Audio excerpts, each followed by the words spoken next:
red, snow, and which shirt? Just pick one. Which one? Just pick one. I've got two. You gotta wear the Dragon Ball Z one, bitch. It's not really Dragon Ball Z, though. I understand It's that. Dragon Ball Z with a Jason mask on. I get that, but you understand what I'm talking about when I say wear the Dragon Ball Z one.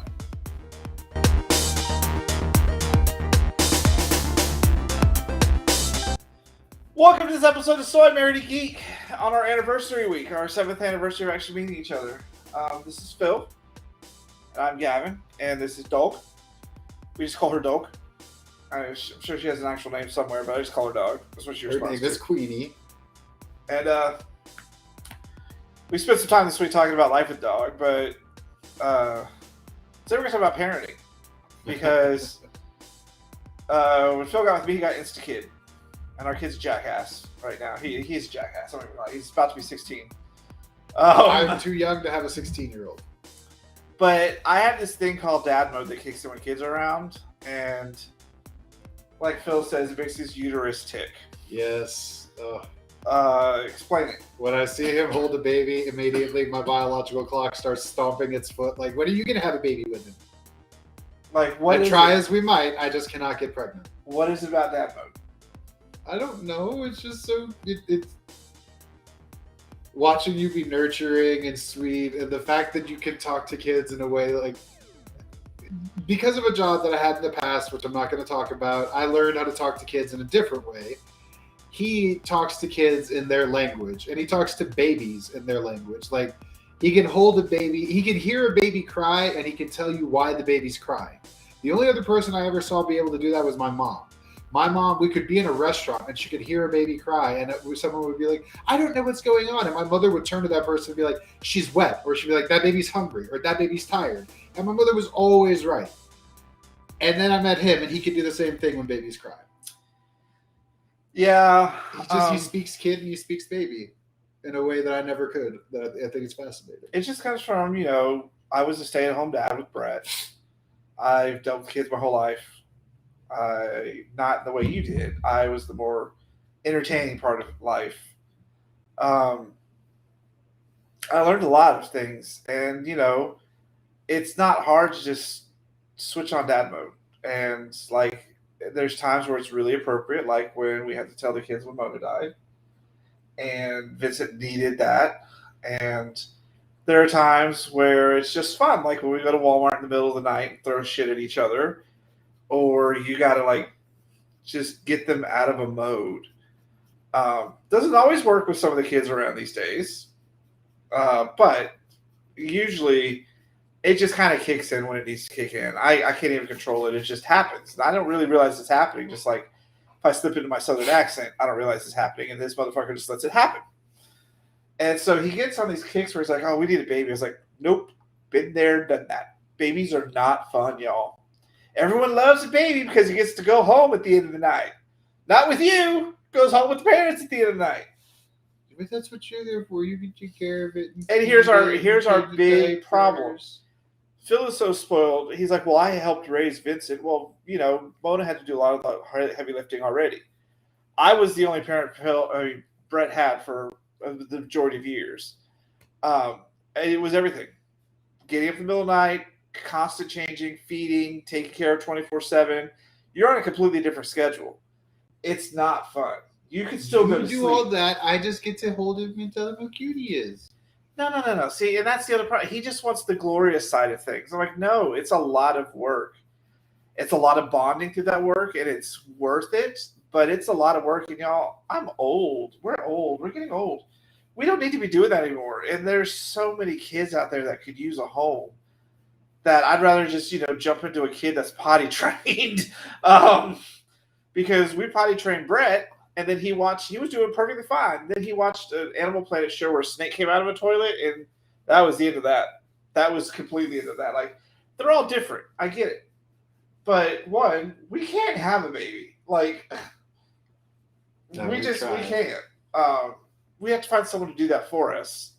And it's so much work. And it's not that I'm selfish. It's just I've already done that. And I did all of that once. And now you're like, oh, no, you can do it all yourself now. I'm going to teach it Latin. Here. I'll be teaching the baby Latin. That is a very... Baby don't need to know Latin. Baby needs to know Sesame Street. No, the baby needs to learn Latin. It's a baby, fool. And my mother started teaching me etymology when I was in like kindergarten. So let's get a kindergartner. They're potty trained. But then you miss all the fun years. The baby years are not fun years. The the terrible twos are not fun years. Not every kid has terrible pooping twos. out the side of my diaper, dragging it across the floor is not fun years. I'm going to pee on you is not fun years. I did that with Isabella and Gabe and Vinny. But they went home. You weren't the responsible parent. And Vinny I was. He was here. He lived with us. Yeah, but there was also 3 of you doing it. Yeah, but I was just uncool. But there were 3 of you doing it, fool. Well, now there's 2 of us. But you're saying there's going to be 1 of us. Well, I mean, you'll be handling the heavier lifting, maybe. I'll be teaching him Latin. That's a very important part. Here's what would happen the first time Phil would have to change a dirty diaper. I've changed dirty diapers. Then why are you so opposed to it? Because you're so much better at it. Was it like this? Was it like, is that fair? No. No. That is not how it was. No. Like that? No, I did just fine. But you're better at that sort of stuff than I am. How do you know? Because with little kids, you're so nurturing. Yeah, with little kids, not babies. With babies, you're nurturing too. I've seen you hold a baby. They go back home. I'm okay with that. I don't understand. Like, I think we would be amazing parents. We would that kid would just come out spectacular. But I don't know if we could go through the baby because all the nieces and nephews are now school age children. That baby's so far behind, couldn't play with them. Being grown up alone, I'd rather get like a kid that's almost the same age, so it's kind of a instant melding. Of course, we'd probably get the problem child. And somehow you would know how to talk to that child too. I just it's something I do think about. Like I did want to be a dad more. Like I feel bad that I left Brett where I left him, but I thought it was the right choice at the time. I missed out on all the school party, but he was homeschooled. Like I was looking forward to the Halloween school parties, and the birthday parties, and parent teacher nights, coming dressed up like a cult member. Like we had so many plans and they just didn't go through. And there are times where I think, yeah, I really want to redo, but I don't want to go through the baby ages. Like if I could avoid it, I would. It's a lot of time and effort, and it's a lot of sacrifices, and I'm okay making those sacrifices, I think. But at the same time, like, am I just selfish? Am I to the point where I was like, I've already done that, let's just have children? It sounds like that's where you are. I'd rather just, because like when we live in Texas, y'all, and we've got some messed up abortion laws here as it is. And one of the things we understand is everyone wants to protect the baby until the baby's born, and then it's just lost in the system. And I keep thinking of these kids that didn't have a choice, and they're just lost in the system that need a good place to go so they don't just grow up and age out of it. There's foster homes, there's all these things, but then they make it so hard unless you're a Christian couple to actually adopt, which I don't understand that at all. I never understand that. I don't understand the whole idea of the Christian idea of family. That's the only family there can be. No, we live in a day and age where family can be a lot of things. Your family is what you construct it of. And I think 2 amazing people who could be amazing parents being turned away because, we're 2 dudes, like, that's just you're not doing what's best for the child. Because, they get the more girly side from Phil, the more manly side from me. You wish. Some days. Other days, it depends on what day of the week it is. You're the one who sings like a Disney princess and does all the arts and crafts. It makes me sad that idea is so far-fetched for us that we can't really go explore it a whole lot. Like, we have to probably go to the state of Texas, and because I have a background, they would say no. We could try to find an adoption agency, but most of them are Christian-based. And, like, yeah, this isn't going to work for us. You've got 2 peens. Nah.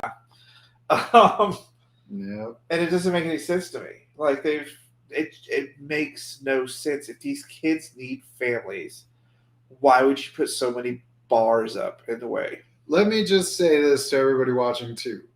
And I hope I'm not bursting anybody's bubble. And if I am, you can go fact check me. I am correct. There is this myth that there are just thousands and thousands of people waiting to adopt children and they're just sitting there waiting and waiting. No, no, no. There are thousands of people who are waiting to adopt a perfectly healthy little baby. Most of them are hoping for a healthy little white baby. There are not a whole lot of people looking to foster and adopt children who are 4 or older because they want the experience of having the baby. So, for those of you out there who've been thinking about it or who are interested in fostering and adopting, again, do not listen to the hype that you hear on a lot of Christian mainstream radio or in the Christian news feeds that gay couples shouldn't adopt because there are all these normal straight couples that are do. There aren't. That is a myth. If that were true, there wouldn't be so many children who age out of the system every year, who spent their entire childhood living in strangers' homes because nobody ever picked them up for adoption. Nobody ever kept them. It's a myth. It's And it's a sad. pervasive myth. And in Texas, it's a myth that they like to tell over and over again, and it's absolutely false. It is not true. Don't buy that narrative. It's bad. It's something I didn't think about. And you're right. They just want healthy little white babies. I don't care what color they are. I just would like to be able to provide a good home for some kids. And because of choices I've made, they're like, nope, you can't. And it's stupid too. The rules for that are in some ways are really nonsensical. But But the people who don't need the kids and don't respect the kids and put the kids in the system, there's nothing stopping them because they're heteronormative. They can do whatever the fuck they want. Doesn't matter if they're fit, doesn't matter if they're ready, they just go. And I understand accidents can happen. They do. They will always happen. But it's not that kid's fault. And a lot of times it's not the woman's fault, which is why I hate this fucking abortion ban. And of course we live in Texas where they're like, oh, we pro life, blah blah blah.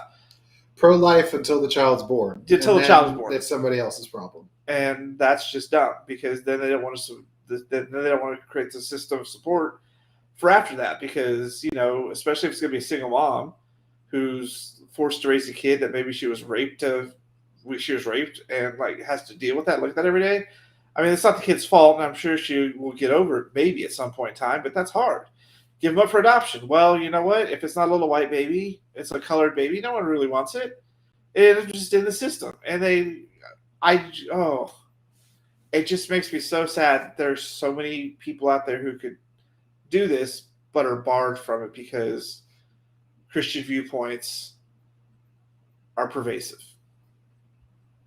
Yep. It's I don't say it very often, but it's a crying shame sometimes. And Phil had that prejudice when he had first met me because I wasn't allowed to tell them that I was on probation. I was allowed to tell his family. And he had to learn that just because someone has a criminal record doesn't mean they're a bad person. You don't know the story. Yep. You don't know the whole story. Many lessons I've learned with you over the years. Because he and his family were, you know what, you got a record, you're a criminal, you don't deserve anything. Well, you don't know the whole story. You don't know what happened. You don't know anything about it except what a police report says that they have a record. That's it. You don't know what happened. Like, I freaking get so mad at these people who they live off those sex registry lists to try to pinpoint their neighbors that are sex offenders. And you don't know what happened there. A lot of times it's some dude turned 18 and the girl's 17. Their parents don't like they're going out. They file charges. I mean, and it's so lopsided the way they handle things. Like, the minorities are always cracked down on. We watched something the other day. Oh, I love watching court cam videos from, I guess, A&E or History Channel. And there was a court cam video where a guy was charged for, stealing like some food or something. The judge gave him 34 years in prison for stealing some food, and he was a person of color. If he were white, they would have gotten right out the door. The dude lost it in court. He's like, 34 years? Are you kidding me? He was in there. I understand I did this wrong thing. I'm ready to accept my punishment. 34 years for stealing some food? What are you, fucking Jean Valjean? Come on now. Only you would take it to Jean Valjean. My favorite book. One of my favorite books ever. And it's this is the world we live in, and it's sad. So I will fantasize about us having kids and them running around the house, and you try to teach them Latin, and they secretly talking to you in pig Latin because that's what I taught them. And you go, no, that is not Latin.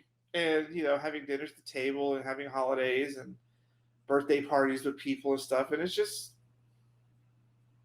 I just face fact, it's not going to happen. Yeah, because Texas is never going to admit it needs criminal justice reform. It's not going to admit it needs family reform. It's not going to admit it needs any of that. Not as long as it is a red state. And our only option would be to find someone who's like, oh, yeah, we'll have your baby. And then we're stuck with the kid who's way younger than anybody else in the family. And... well, we wouldn't be stuck with it. We would have a baby. You know what I mean. Oh, Lord, the way you say it. Like, and then they're going to palm the baby off on us after they have it. And it's just like, it could be fun, but also it's... who would the kid grow up with? I mean, I grew up with my cousin Kelly, somewhat my cousin Matt, and we're like brothers. You grew up with your... oh, they were all the same. Brothers, yeah. I don't want to rob a kid of that experience. So, that's why I'd rather just get a kid that's the same age as what's everyone around, so we can just kind of integrate and go. But, they make that not an option anymore. So, we'll stick with this dog who is completely... spoiled. And I refuse to call her a fur baby. She is not a fur baby. She is a dog. She's a beast. I did buy her an outfit, though. It's a sugar skull sweater. Oh, it's too... well, yeah, one of these episodes, we're going to have her dressed up. Next week, we'll put her on her. She doesn't quite know what to do with it yet, so she's wearing it a lot. Because, it's a sugar skull sweater we found. It's really cute. It is pretty awesome. So, thank you guys for watching So I Married a Geek. I'm going to just end it here. I don't want to keep talking about kids. Sad things. And sad things. This is one of our more serious episodes. But it's just, the reality we live in. Crack whore can go have 5 kids. Oh, that's a mean thing to say. It's a true thing to say. And good people who can't have kids aren't allowed to have kids because, we got dicks. What can I say? It's just the point. That's just how it is. So, yeah, we'll see you guys next week. So I Married a Geek. We'll do some more Halloween episodes, and we'll talk about our life more and issues and things like that. Thank you for joining us for our week of our 7th anniversary. 7 years. I do think we are going to do the wedding redo. I'm trying to figure out. I think our wedding anniversary is on a Friday or Saturday next year. I don't know. I think it's a Friday. So we could probably get away with doing it on that Friday or that Saturday. Just turn a day-long party. Should be lots of fun. Assuming COVID allows it. I think we're at the tail end of COVID, hopefully. We have no idea what it's going to do next. So. We don't. But first, I got to get through my child of the 80s birthday party. Oh, that's going to be fun. That's our next big event after. Well, no, our next big event is Halloween, then Thanksgiving, then Christmas, then Child of the 80s. Then Child of the 80s. Yeah, New Year's, then Child of the 80s birthday party, which is going to be super exciting. I'll be there with leg warmers. Of course you will. Shut up. Next week I want to talk about some more fun things, and we will have gone to Jordan's visitation, and some other things will have happened by then, so we'll have lots to talk about. So we'll see you guys next week. Oh, and if you have not, go find Girl Fight on SoundCloud. GYRLFITE. Yes, please. We've been putting all of his music up there. I've been making little... The funny thing about this is I don't quite understand a lot what the music's supposed to be. He gives me like a title, and I come up with a made-up description, and they seem to be fitting so far. Yep. But I got one that I haven't put up yet that he doesn't have a title for, and I don't know what the fuck to because I can create thumbnails for it and things like that. I got 2 songs left that he sent me to put up, so I'll probably do that later this weekend. But people seem to like it. Please listen, like, share, all that stuff.